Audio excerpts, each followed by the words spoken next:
Okay, so I just posted a video about how rejection from creative opportunities, that's fellowships you could be applying to, screenwriting contests, film festivals, whatever it is that you're trying to get into and you may be getting rejected from. I just posted a part of the podcast episode, Storyteller Therapy, where I talk about why rejection is really important and how it can help you.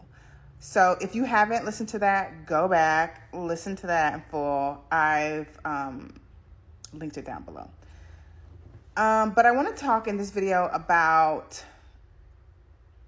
how to make it work for you. So now that you know, you've gone back, you've listened to it, and you know why it's important and how it's important, let's talk about how you use rejection to understand.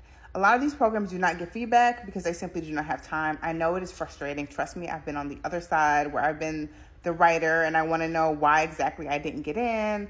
And I've also been on the other side where either when I worked for an organization, when I worked for Sundance and I was an employee, there's just like the capacity is not there to tell each individual person in a way that they can absorb, in a way that's concise and actually helpful, what the strengths and weaknesses are. And then some companies have you pay for coverage. The difference between coverage and feedback are different. I can make a video on that if you're interested. But the professional pen, I think her work is incredible. And she definitely goes into depth on the difference between feedback and coverage. So go listen to her. I'll tag her down below too. Okay, so here's the thing. If you're not getting actual feedback, then I want you to look at your project in these different categories in this order. Number one, most of what I come against that's not ready is structure.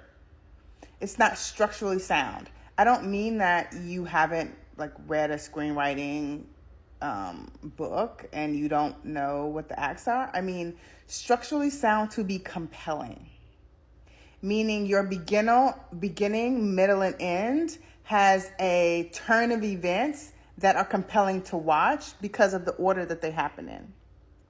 Okay. Next up is poor dialogue. Dialogue that has no subtext, no nuance.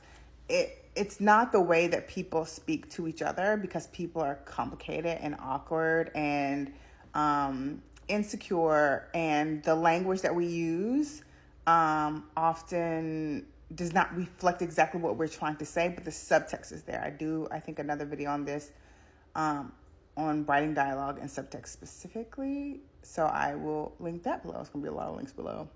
Okay, so after structure and dialogue, it has to do with the storytelling. This is the biggest thing. Your storytelling style, your voice as a writer. You have to be able to have a voice as a writer that's distinctive. Writing in the only way that you can write. And that comes from practice. That comes from reading a lot. It comes from having a voice that's only your own, which is born out of confidence.